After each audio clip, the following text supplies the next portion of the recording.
আমাদের সংস্কৃতি, আমাদের সংস্কার সর্বদা থাকবে আমাদের সাথে। ভারতের মহান গ্রন্থ আর কাব্যের সম্পূর্ণ সংকলন। সাবস্ক্রাইব করুন তিলক। এই কথা আমার মাথায় ঢুকছে না প্রভু। এখনো আপনি এটা বলেননি যে এই মুনি বস্ত্র কি কারণে ধারণ করেছেন আপনি। প্রভু, এ কি পোশাক পরেছেন আপনি? এ কি অদ্ভুত রূপ ধারণ করেছেন প্রভু আপনি? রাজকুমার থেকে মুনিকুমার হয়ে গেছেন। এই সময় রাম একা আছেন। রাম আর লক্ষণ দুই ভাইকে বোনের মধ্যে মেরে ওদের ভাগের অধিকার নিয়ে নেবেন। আরে আমরা থাকতি শ্রীরামচন্দ্রের দিকে যদি কেউ চোখ তুলে চায় তার চোখ তুলে নেব আমি। আমি নিষাদ রাজ, নিষাদ হাতি ঘোড়ার উপর বসিয়ে আমার লোকেদের মাটিতে নামিয়ে দেব। রাজন, আমাদের হলো গিয়ে গুটি কয়েক সেনা। ভরতের বিশাল সেনার সাথে কি করে টক্কর দেবে? আরে সব কাপুরুষ কোথাকার, প্রাণের এত ভয় তো ঘরে যা, চুরি পরে বসে থাকিয়ে যা। যদি সামনা করতে না পারি তাহলে শ্রীরামের জন্য প্রাণ তো দিতে পারি। আমাদের মৃতদেহের উপর দিয়ে না, ভরত- আমরা আপনার পিছনেই আছি। একদম শেষ করে দেবো ওদের।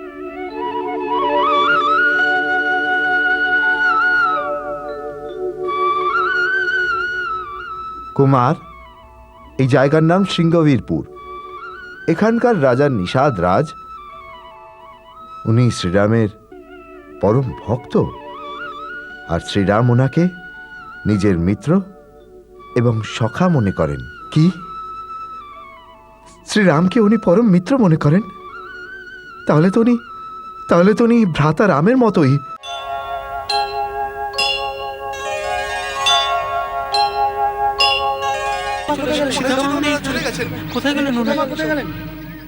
আর্য সুমন্ত, রথ কেন থামিয়ে দিলেন? কুমার, এখানেই আমাদের কৌশল রাজ্যের সীমানা সমাপ্ত হচ্ছে। এখান থেকে আপনি আপনার মাতৃভূমি ছেড়ে যাচ্ছেন। ভাই লক্ষণ, দেবী সীতা, নিজেদের দেশের সীমা পার হবার আগে এসো আমরা জননী জন্মভূমিকে বিদায় জানাই।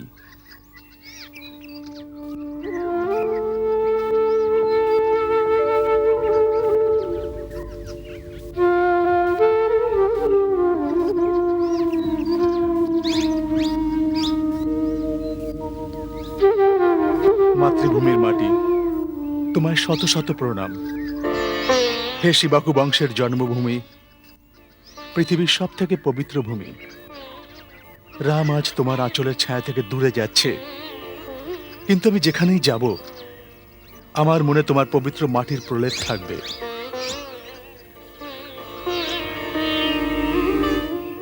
মা, আমি তোমার সামান্য মাটি নিয়ে যাচ্ছি। প্রতিদিন এটা দিয়ে কপালে তিলক লাগাবো, আর এটা দেখে প্রতিদিন মাতৃভূমির বন্দনা করতে পারবো।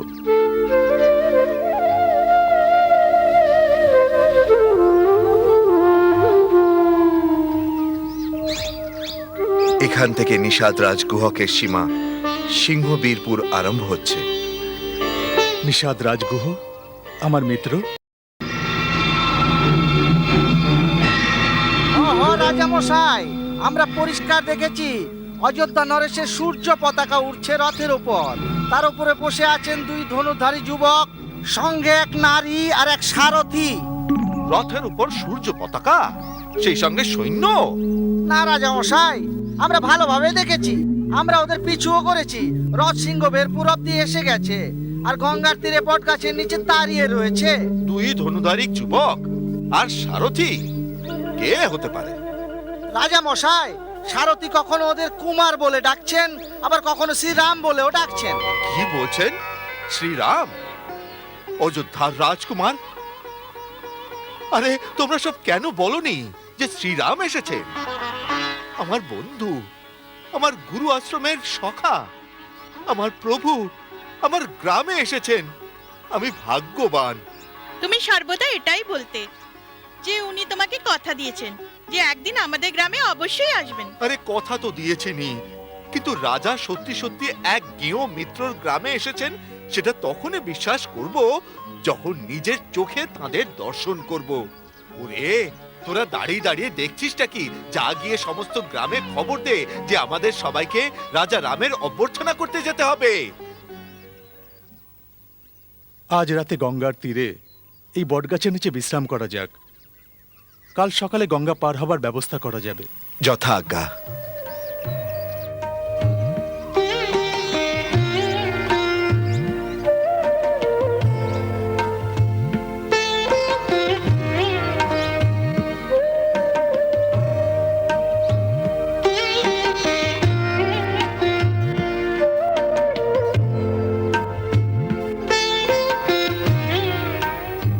এসো দাদা, বসো।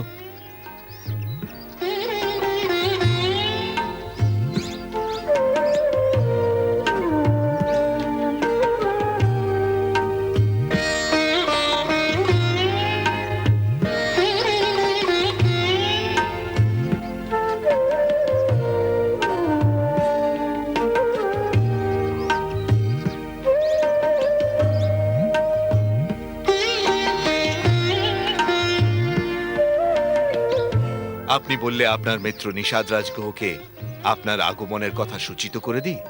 না আর্য, ওনাকে শুধু শুধু কেন কষ্ট দেব? কাল ভোরে সূর্যোদয়ের পরেই তো প্রস্থান করতে হবে।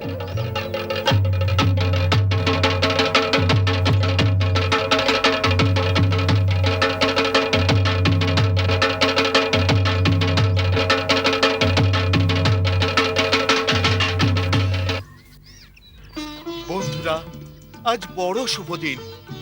আজ আমার প্রভু এসেছেন। আমার প্রভু অযোধ্যার রাজকুমার শ্রীরাম এসেছেন আমাদের গ্রামে। তোমরা সবাই উপহার নিয়ে চলো আমার সঙ্গে। অবশ্য ওনাকে অভ্যর্থনার জন্য উপহারের কোনো প্রয়োজন নেই। আমার প্রভু তো শুধু প্রেমের কাঙাল। চলো সবাই আমার সঙ্গে। চলো, চলো সবাই, চলো। চলো চলো সবাই চলো চলো চলো চলো। রাজা রাম, রাজা রাম, রাজা রাম, রাজা রাম আমার প্রভু। প্রভু নয়, সখা। সখা, মিত্র, মিত্র, প্রভু সেই তো আপনি এলেনই আমাদের গ্রামে। আমাদের গ্রামবাসীরা আপনার দর্শন করতে আসছে। আপনি বসুন, বসুন প্রভু, বসুন, বসুন। রাজা রামচন্দ্রের জয়! রাজা রাম জয়! জয়! রাজা রাম জয়! জয়! রাজা রাম জয়! রাজা রামের জয়!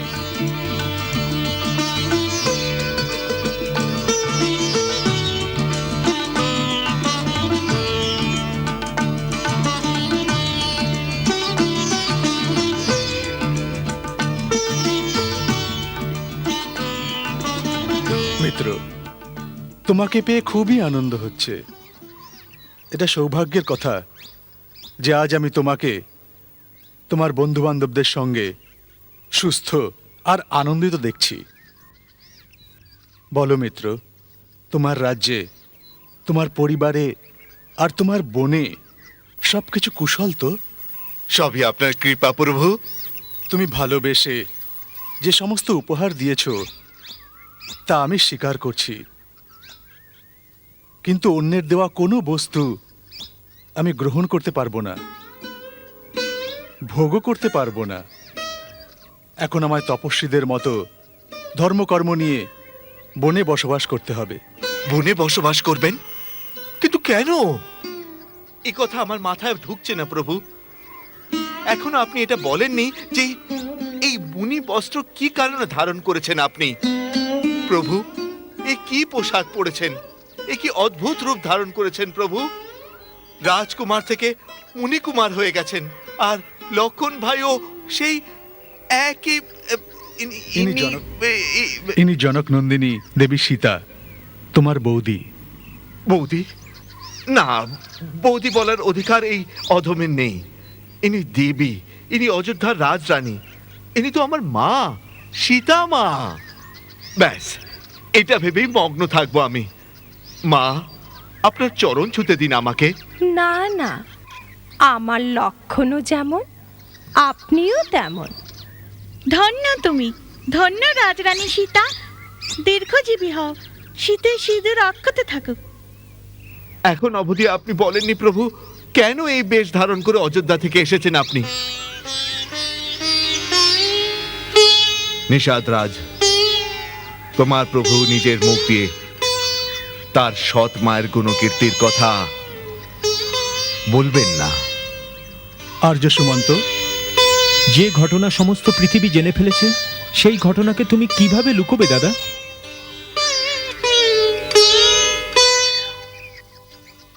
জীবনকে কাছ থেকে দেখেছি প্রভু। নিজের ছেলেকে রাজা করার জন্য সৎ ছেলেকে বনবাসে পাঠিয়েছে। এটাই তো সত্য না প্রভু? নিশাত রাজ, তুমি তো আমার মিত্র, আমার মাতাকে অপমান করো না। রাগ করবেন না প্রভু, আমার সে ক্ষমতা কোথায়? শুধু আজ আমার আতিথেয়তা স্বীকার করে নিন, তাতেই আমার সম্মান বেড়ে যাবে। বিরাজ হন লক্ষণ ভাই ও সীতা মাতার সঙ্গে আমার এই রাজ্যকে পবিত্র করে দিন মহারাজ। আমরা বনবাসের ব্রত নিয়ে ফেলেছি, এই জন্য নগরে প্রবেশ করা আমাদের জন্য নিষিদ্ধ। এখন আমাকে তপস্বী মুনিদের মতোই জীবন ধারণ করতে হবে। আমরা ঘাস ও পাতার বিছানায় শোবো। যেরকম প্রভুর ইচ্ছা। গঙ্গার তীরেই আপনার সেবা করে আমি আমার জীবন ধন্য করে নেব। রাম, রাম, রাম, রাম,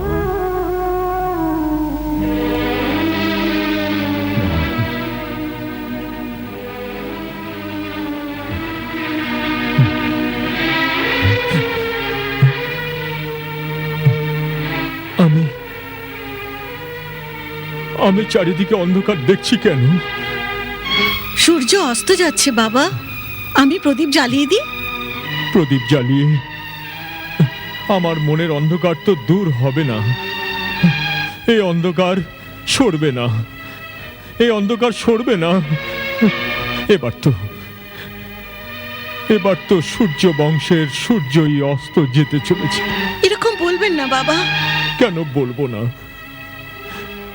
মা? অযোধ্যার ইতিহাসে না এরকম সকাল এসেছে, না এরকম সন্ধে। অযোধ্যার ইতিহাসের সব থেকে কলঙ্কিত দিন এইটি। মাতা কুমাতা হয়ে গেছে আর পিতা কসাই হয়ে গেছে। মা, মা, আমাকে একটু বিষ এনে দাও। বাবা, লজ্জা অপমানে তো আমি মরবো না, আমি মরবো না। কৌশলী, আমার মরার কোনো উপায় বলে দাও। ধৈর্য ধরুন আপনি, ধৈর্য রাখুন। কেন এমন করছেন? আর কি করার বাকি আছে? কৌশল্যা পুত্রকে বনবাসে পাঠিয়েছে, রাজমহলকে অন্ধকারে ভরে দিয়েছি, অযোধ্যাকে শূন্য করে দিয়েছি। বলো, এখন আর কি করার বাকি আছে? বলো, তাও করে দিচ্ছি। কৌশল্যা, তুমি তো ওর সঙ্গে যেতে পারতে, তুমি কেন গেলে না? কৌশল্যা, কেন গেলে? পুত্রের সঙ্গে গেলে প্রাণ এই চরণে আটকে থাকতো। এখানে আছি কিন্তু মন বনে হাহাকার করছে। আমাকে ছেলে বলে গেছে স্বামীর সেবা করতে। স্বামী বলছে যে তুমি পুত্রের সঙ্গে কেন গেলে না? স্ত্রীর ধর্ম, মাতার ধর্ম। আমি কি করব মহারাজ? স্ত্রী কত ভাগে ভাগ হতে পারে।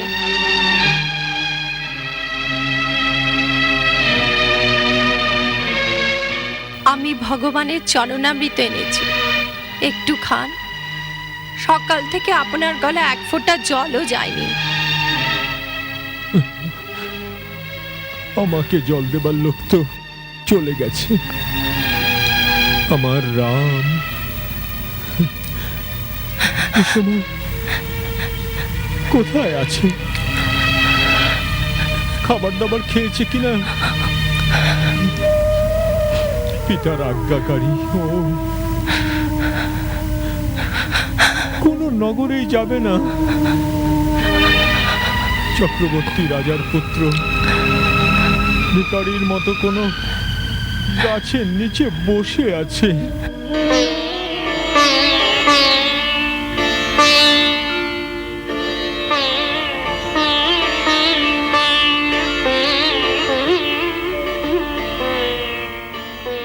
প্রভু, আপনার আজ্ঞা অনুসারে বিছানা প্রস্তুত হয়েছে, বিরাজ করুন। এসো সীতা।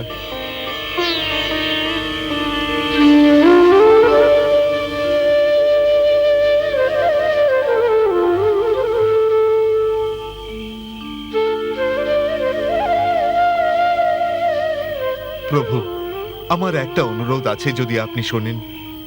এত সংকোচ কেন? বলে ফেলো যা বলতে চাও। অনুরোধটা রাখবেন, না বলে দেবেন না।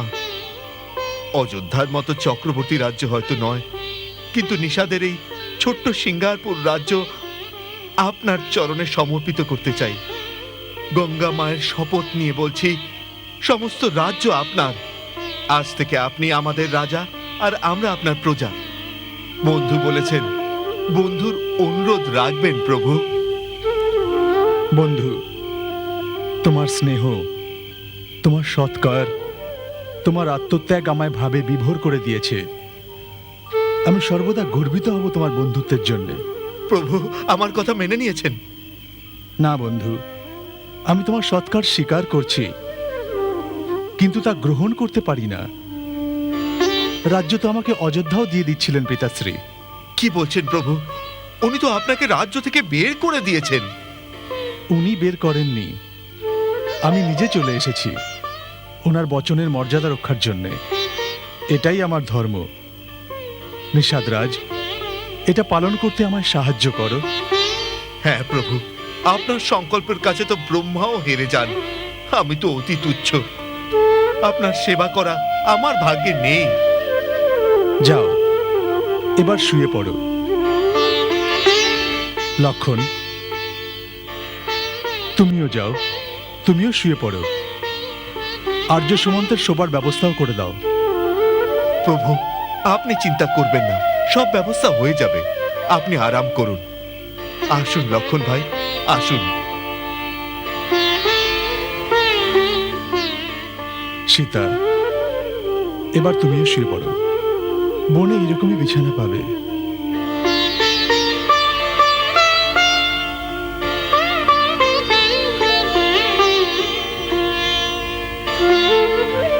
আসুন লক্ষণ ভাই, আপনার জন্য বিছানা প্রস্তুত, আর আর্য সুমন্তের জন্য ব্যবস্থা হয়ে গেছে। না নিষাদরাজ, আমি শোব না। আমি দাদার পাহারাদার।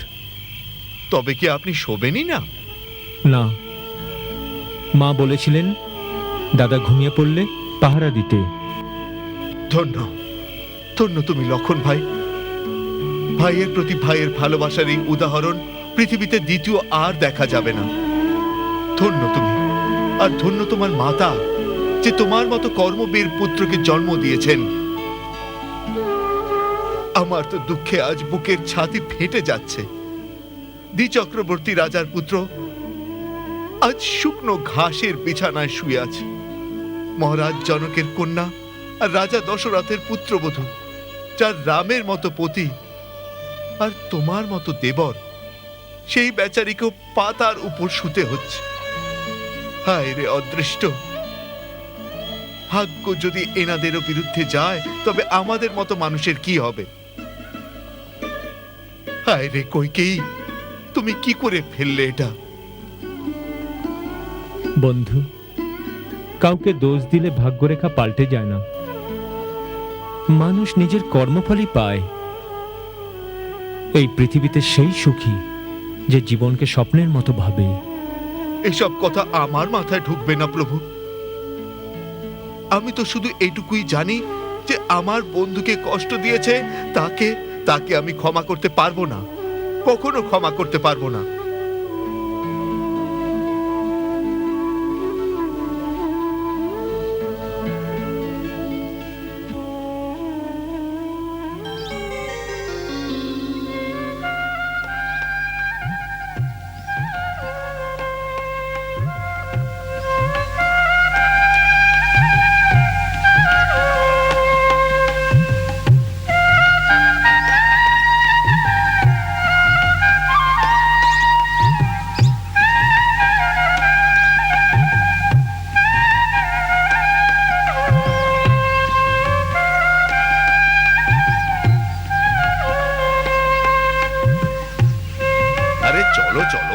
তাড়াতাড়ি চলো।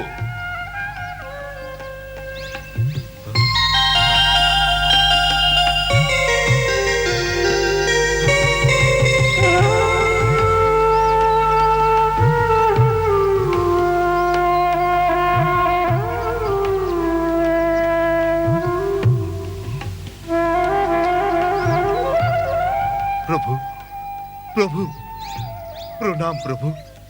এসো নিষাদরাজ, তুমি সঠিক সময় এসে গেছো। প্রভু, ইয়ে কি হলো প্রভু? এই আপনার কেশবিন্যাস? বন্ধু, যখন বনেই বাস করতে হবে তখন পুরোপুরি মুনিবেশ ধারণ করা উচিত। এবার আমরা এখান থেকে গঙ্গা পার হয়ে বাকি রাস্তা হেঁটেই চলে যাব। গঙ্গা পার হওয়া কি আবশ্যক প্রভু? এখানেও তো বন আছে। প্রভু, একবার এই দাসের কথা ভেবে তো দেখুন। এই রাজ্য আপনার, এই দাস আপনার। 14 বছর এই প্রদেশে রাজত্ব করুন আর আমাকে সেবা করার সুযোগ দিন। আমার জীবন ধন্য হয়ে যাবে প্রভু। নিষাদরাজ, তুমি আমার মিত্র, তাই না? একজন মিত্রের ধর্ম সে তার মিত্রকে এমনভাবে সাহায্য করুক যাতে সে তার কর্তব্যের রাস্তায় চলতে সমর্থ হয়। তুমি তোমার প্রেমকে আমার কর্তব্য পথের বাধা করতে চাইছো। এটা উচিত কাজ নয়। নিজের আবেগকে সামলাও আর আমায় এগিয়ে যেতে অনুমতি দাও। কর্তব্য আবেগের থেকে মহান। এত কঠিন কঠিন কথা আপনি জানেন প্রভু। আমি তো কেবল এইটুকুই জানি প্রভু, যে প্রেমের থেকে মহান কিছু হয় না, আর প্রেমের থেকে বড় কিচ্ছু হয় না। আমার তো শুধু প্রেমই আছে, যদি তা স্বীকার করেন। আমি তোমাকে সেই প্রেমের শপথ দেওয়াচ্ছি মিত্র। আমাকে আমার পথে এগিয়ে যেতে দাও। আপনি প্রেমের শপথ দিচ্ছেন, এরপর আমি আর কি বলবো প্রভু? যা আপনার আজ্ঞা। তাহলে কোনো মাঝিকে বলে একটা নৌকার ব্যবস্থা করে দাও, আমাদের গঙ্গা পার করিয়ে দাও। তোমার অশেষ কৃপা হবে বন্ধু। না না প্রভু, স্বামী সেবকের সামনে হাত জোড়লে সেবকের পাপ হয়। আমি আপনার সকল আজ্ঞা পালন করব, আপনি নিশ্চিন্তে থাকুন।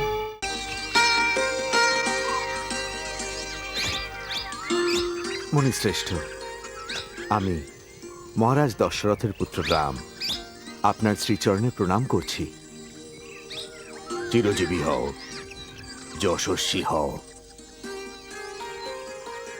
এ আমার কনিষ্ঠ ভ্রাতা লক্ষণ। কল্যাণ হোক।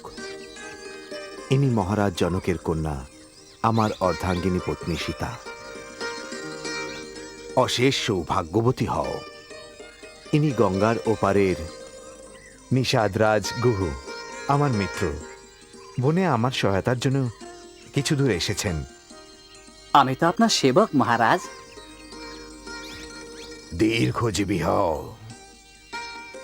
হে রঘুনন্দন, আপনাদের সবাইকে আমার আশ্রমে স্বাগত জানাই। আসন গ্রহণ করো। সদানন্দ,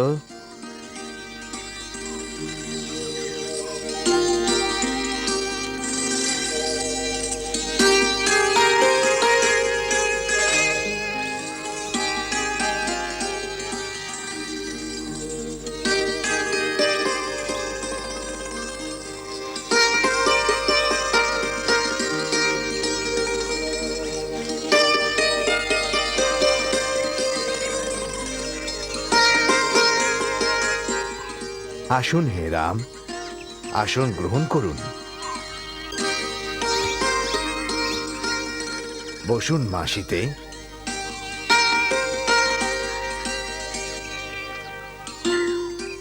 এ কি নিষাদরাজ, শ্রীরামের মিত্র আপনি, ওনার সমকক্ষ আসন গ্রহণ করুন।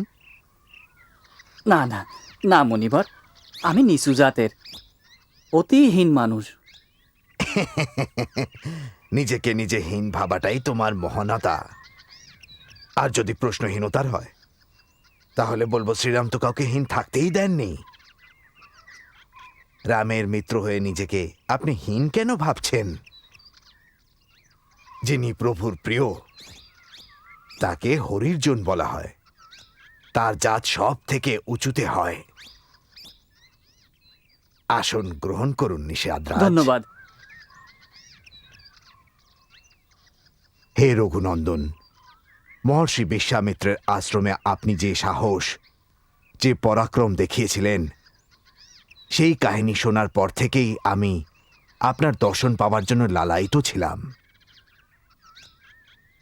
হে মহামানব, আমার এই তপবনে আপনাকে অতিথি পেয়ে আমার এক স্বর্গীয় আনন্দের অনুভূতি হচ্ছে, যেন আমি আমার সমস্ত জীবনের তপস্যা আর সাধনার সুফল পেয়ে গেছি আজ।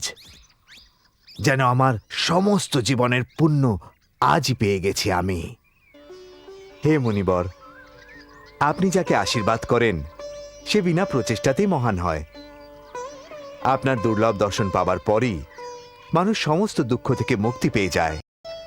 ধন্য তুমি রাম, ধন্য। শুধু একটা চিন্তাই আমার মনকে তোল পার করছে। আমার পরম মিত্র মহারাজ দশরথ বিনা অপরাধে আপনাকে বনবাসে কেন পাঠালেন? আপনি তো ত্রিকালদর্শী, সর্বজ্ঞ। আপনি তো জানেন যে পিতাশ্রী আমাকে বনবাসে পাঠিয়ে আমার এত বড় উপকার করেছেন যে আমি আপনার মতো পুণ্যবান মহাত্মার দর্শন করতে পারলাম। হে পুরুষোত্তম, নিজ মর্যাদার অনুকূলেই নির্বিকার থাকেন আপনি।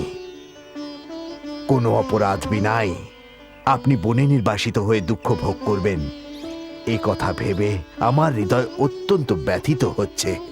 বিশ্বাস করুন পূজ্যবর, আমি শপথ নিয়ে বলছি, বনবাসের জন্য আমি বিন্দু মাত্র দুঃখিত নই।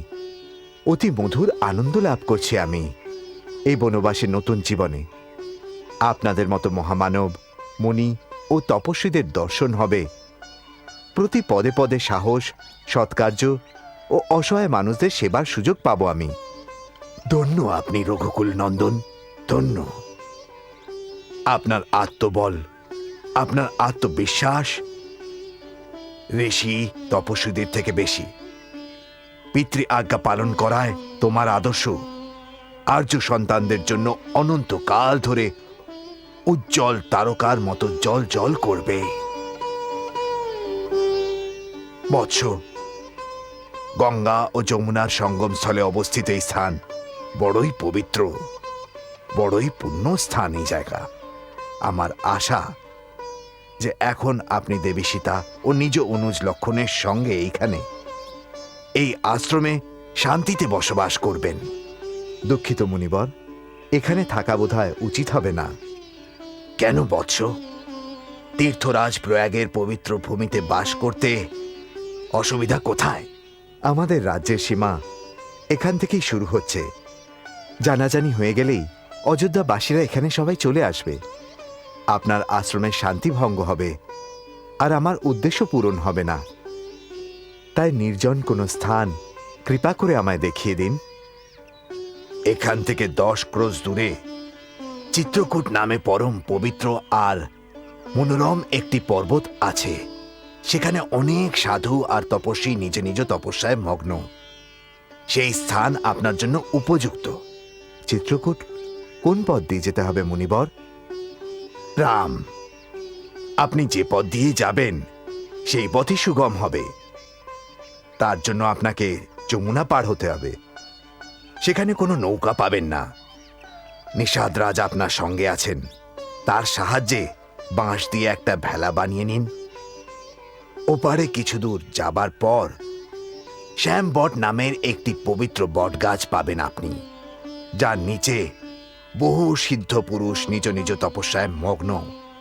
তাদের দেখা যায় না, তাদের প্রণাম আশীর্বাদ অবশ্যই নিয়ে নেবেন। সেখান থেকেই আপনি চিত্রকূটের পথ পাবেন। রাম, তোমার বনবাস জগতের জন্য কল্যাণকারী প্রমাণিত হোক। আমি পিতার মতো সর্বদা তোমার কল্যাণ কামনায় মগ্ন থাকব। যথা আজ্ঞা মুনিবর।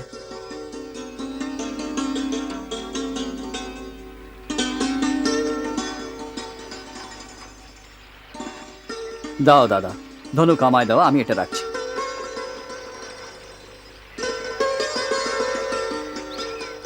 সরুন ভ্রাতা নিষাদ, আমি এসব করছি।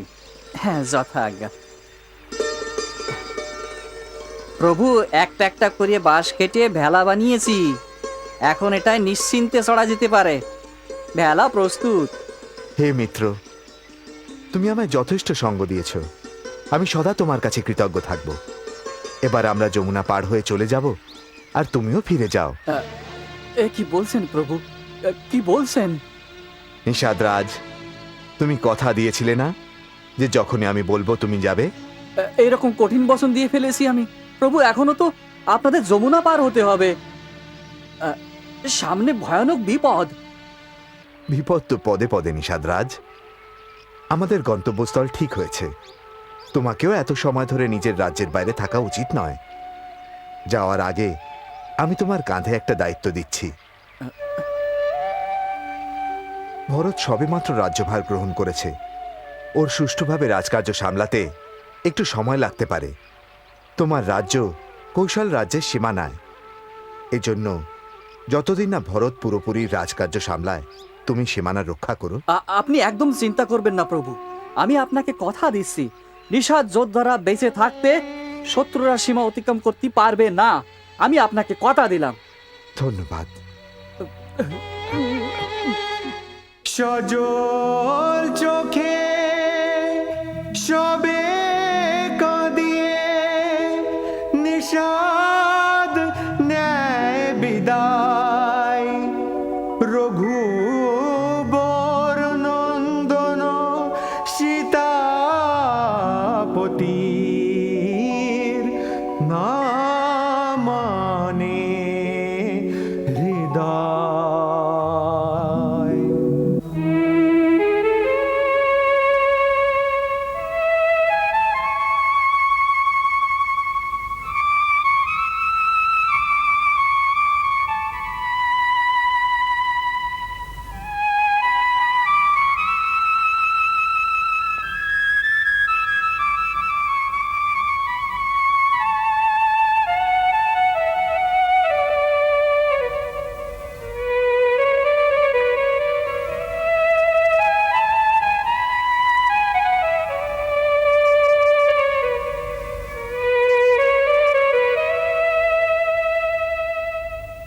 নদীতে ভাসিছে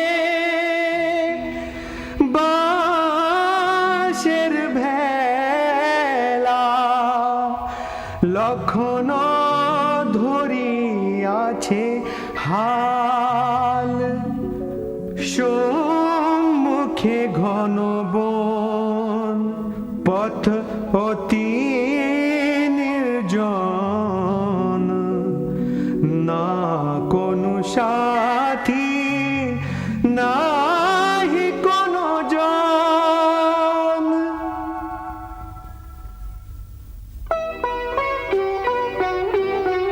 তোমার বিধির এই যে বিধান, সকলের নেই কোনো জ্ঞান, জনগণের প্রিয় রাম লক্ষণ সীতা বনে পাড়ি দেয়, জনগণের প্রিয় রাম লক্ষণ সীতা বনে পাড়ি দেয়।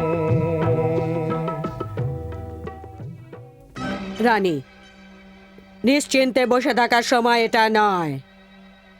তুমি কি ভেবেছ রাজা মাতুলালয় থেকে ভরতকে ডেকে আনবে? এটা তোমার ভ্রম। এখনো উনি তোমার সিদ্ধান্তের বিরুদ্ধে। আমাদের কোনো গোপন দূতকে পাঠিয়ে ভরতকে ডেকে আনো। ঠিক আছে, ডেকে পাঠাচ্ছি। কিন্তু মন্থরা, এখনো এই সময় আসেনি, কারণ সুমন্ত এখনো ওদের 3 জনকে বনে ছেড়ে দিয়ে রাজ্যে ফিরে আসেনি। জানি না এ কি ষড়যন্ত্র। ওকে ফিরে আসতে দিন, মন কিছুটা চিন্তামুক্ত হয়ে যাবে। এটা ভেবে যে রাম সত্যি 14 বছর জন্য বনবাসী হয়েছে, তারপর আর আমাদের কোনো ভয় থাকবে না, বুঝেছিস?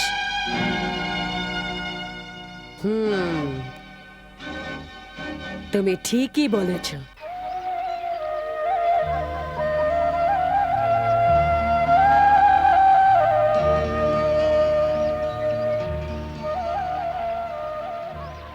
নমস্কার।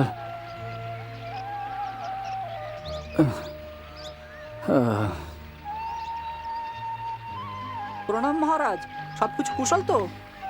কিসের কুশল মঙ্গল?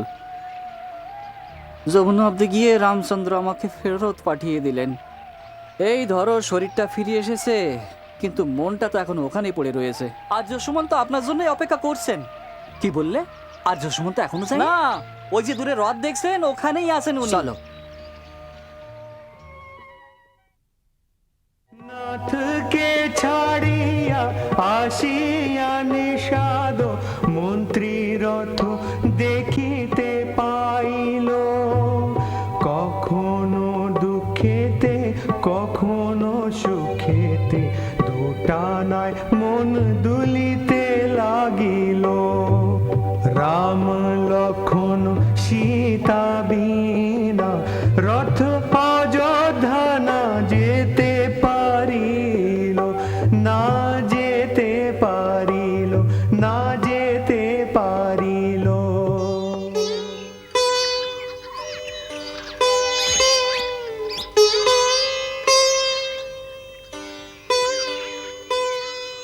প্রণাম মন্ত্রী মশাই, প্রণাম। প্রণাম। মন্ত্রী মশাই, এখনো আপনি অযোধ্যায় ফেরেননি? নিষাদ রাজ, আমি রোজ চেষ্টা করি, রোজ রথে ঘোড়া বাঁধি, না আমার পা অযোধ্যার দিকে যেতে পারে, না ঘোড়া যেতে পারে। খালি রথ নিয়ে গিয়ে অযোধ্যাবাসীদের মুখ দেখাবো, আমার মনে অতটা সাহস নেই, আমার মনে অতটা সাহস নেই। নিষাদ রাজ, একবার বলো তুমি, শ্রীরামকে কোথা অব্দি ছেড়েছ? প্রভু, আমি ওনাকে ছেড়ে কিভাবে আসব? উনি আমাকে ছেড়ে চিত্রকূটের দিকে চলে গেছেন। ব্যাস, আমি চিত্রকূট চলে যাব। না মন্ত্রী মশাই, রামচন্দ্রের আদেশ কি আপনার মনে নেই?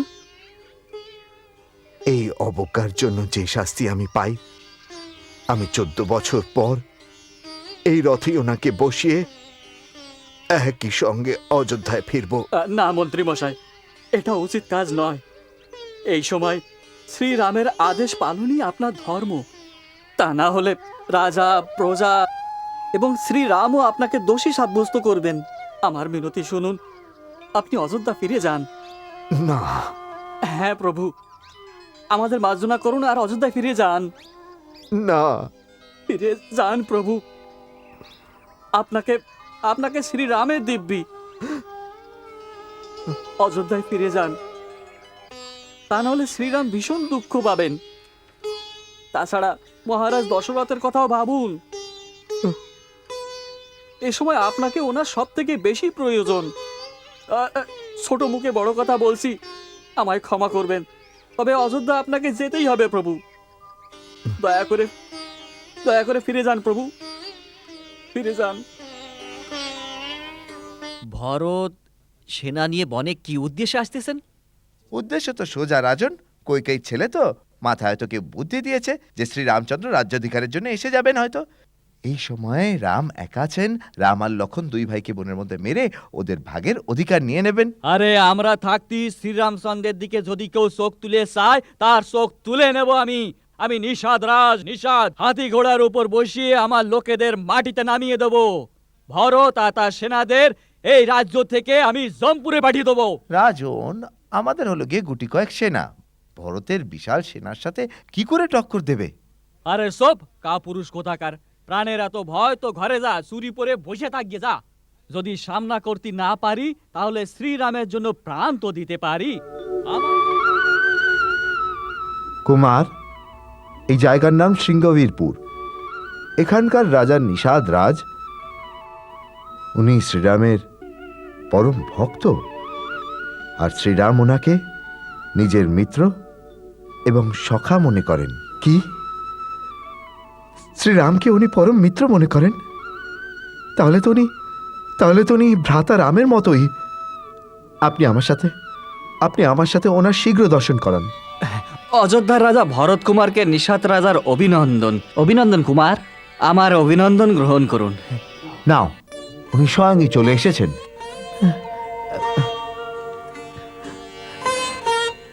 অভিনন্দন রাজা। না নিষাদরাজ, আপনার চরণে আমার প্রণাম। এ কি বলছেন রাজা? দাদা আপনাকে হৃদয়ে স্থান দিয়েছে, আপনি আমায় নিজের বক্ষে স্থান দিন। আমার মনে হবে যেন দাদার স্পর্শ পেলাম।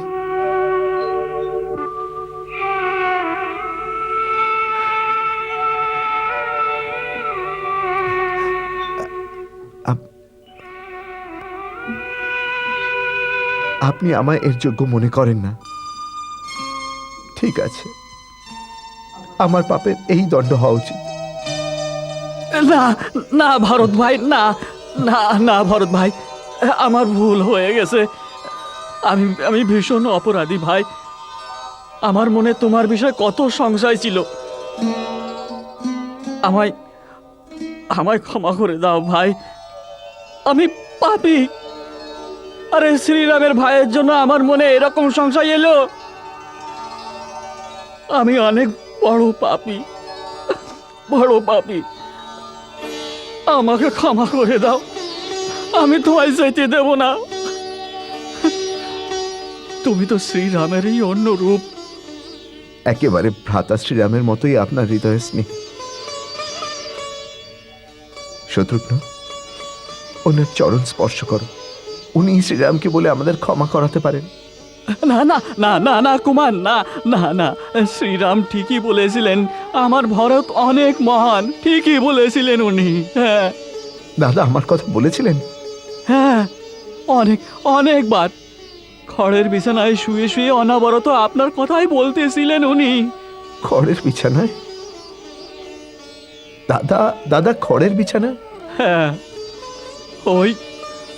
ওই বটবৃক্ষের নিচে খড়ের বিছানায়, তাতেই উনি আর সীতা মা সারা রাত শুয়েছিলেন।